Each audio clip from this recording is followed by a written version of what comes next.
السلام عليكم ورحمة الله وبركاته. maanta oo ay tahay maalin sabtiya taariikhda bisha September 20keedii 2025 waxaan halkan jecelahay inaan kula wadaago idinkula soo bandhigo war ka soo yeeray Aqalka Congresska Mareykanka kaas oo lagu sheegay in la ansixiyey xeer sheegaya in Mareykanku uu ka furto xafiis Diplomasiyadeed ama sida uu taqaanaa safaaradeed geyga Somaliland gaar ahaan caasimaddiisa Hargeisa. sida daraadeed dacdadeena maanta waxaan ku falanqeyn doonaa xafiiskaasi maxuu soo kordhin doonaa oo ku soo kordhin doonaa siyaasadda mandaqada Somaliland. Somaliland saad ogtihiin waa dal xora madax bannaan isla markaana leh doorashooyin taxana ah oo soo taxnaa laga soo bilaabo 2001 ilaa iyo maanta waan joogno oo tii ugu dambeysay dhacday 2024keedii. sida daraadeed halkan deeqsi hab waxaynu ku soo bandhigi doonaa laba waji. wajiga koowaad oo ah xeerkaasi muxuu xambaarsan yahay, muxuu soo gudbinayaa, muxuu xeerkaasi uu ballan qaadayaa ummadda reer Somaliland uu ballan qaadayaa. dhinaca kale waxaan barbardhigi doonaa oo aynu falanqeyn doonaa isagana sidaas si leeg xeerkan maxaa daba socda ee aan lagu xusin balse xeerku uu soo gudbinayo ee uu soo bandhigayo. Congress dalka Mareykanka waa aqalka baarlamaanka ee Mareykanka looga arrimiyo markay timaado dhinacyada siyaasadaha, xeer dejinta iyo sidoo kale hagista siyaasadda guud ee dawladda Mareykanka ee federaalka ah.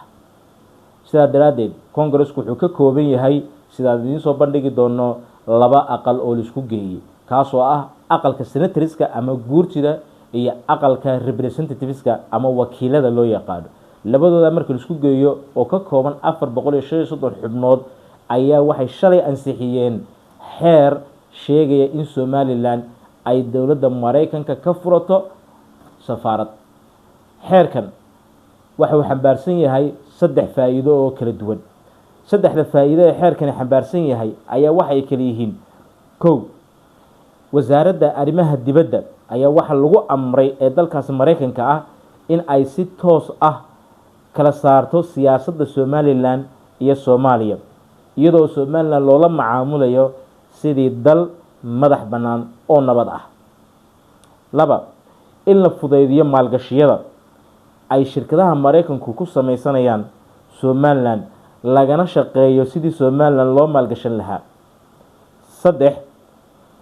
xafiiska Somaliland ee ka furanayso dawladda Mareykanka ah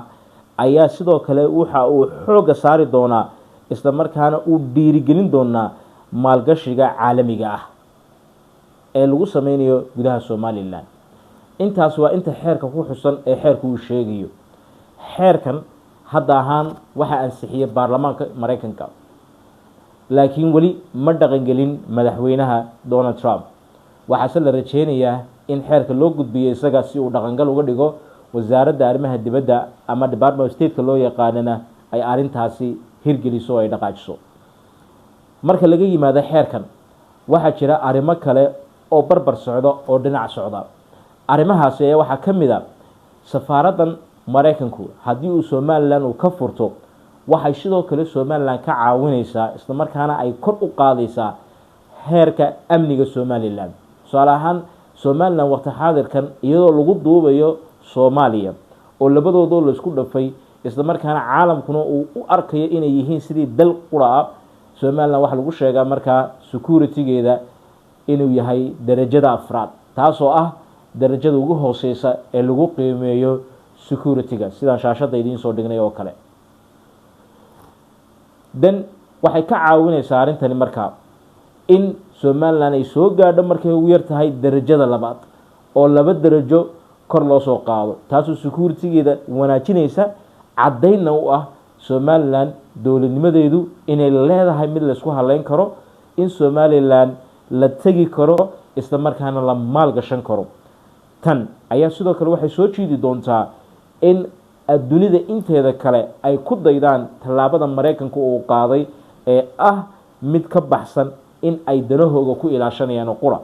waqti xaadirka Somaliland waxa ku yaala safaaradda dalka Djibouti, safaaradda dalka Ethiopia. labaduba Somaliland xuduud bay leeyihiin taada nimka la sheegayo ee Mareykanka ka furan doona Somaliland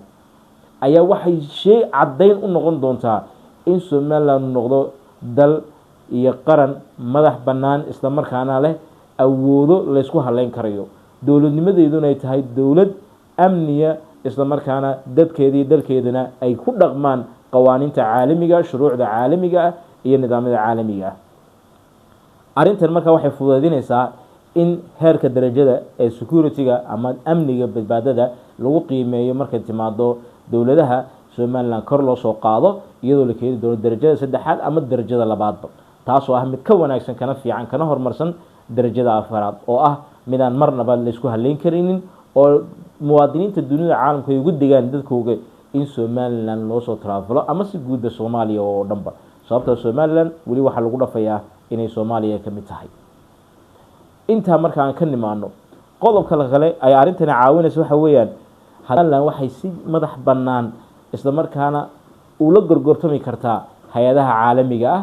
taasoo keeni karta hay'adaha qaramada midoobay inay kala saaraan Soomaaliya iyo Somaliland dan deeqaha caalamiga ee Somaliland la siinayo sidoo kale gargaarka caalamiga ee Somaliland soo gaaraya intaba in si toos ah loo soo dhexmariyo xafiisyo si gaar ah looga furay Somaliland gudaheeda oo qaramada midoobay iyo hay'adaha caalamiga ay leeyihiin iyagoo kala saaraya Somaliland iyo Soomaaliya tani sidoo kale waxay mar saddexaad caawin doontaa isla markaana dhiirigelin doontaa in dawladaha shisheeye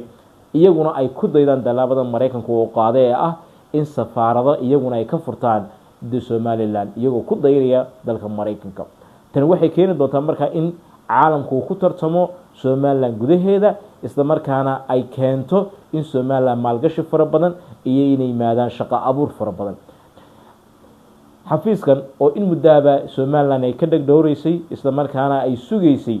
ayaa waxa in badan hortaagnaa siyaasad ay wasaaradda arrimaha dibadda Mareykanka aan dhahay ay qaadatay oo ah Soomaaliya in lagu la dhaqmo dal qura taasoo marka cunaqabateen ku ahayd Somaliland balse xeerkan waxa uu sheegi doonaa in la kala saari doono Somaliland loola dhaqmi doono gaarkeeda Soomaaliya loola dhaqmi doono gaarkeeda taasoo faa'iido u ah ummadda reer Somaliland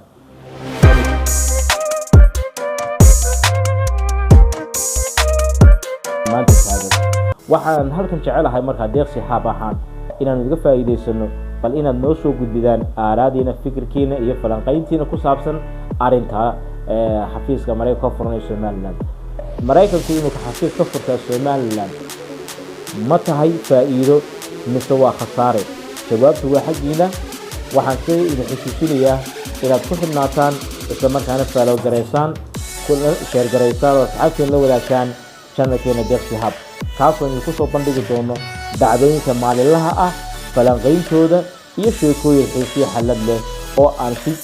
toddobaadla ah ama maalinla ah ama billa ah aynu ku soo bandhigi doono waxaan halkan ka nagala wadaagi doonaa barnaamijyo joogteed ah oo hadiya gooraale idin xiiso geliya idin farxad geliya balankeena waa inaad ku xidhnaataan deeqsi hab wasalaamu calaykum waraxmatullaahi wabarakaatuh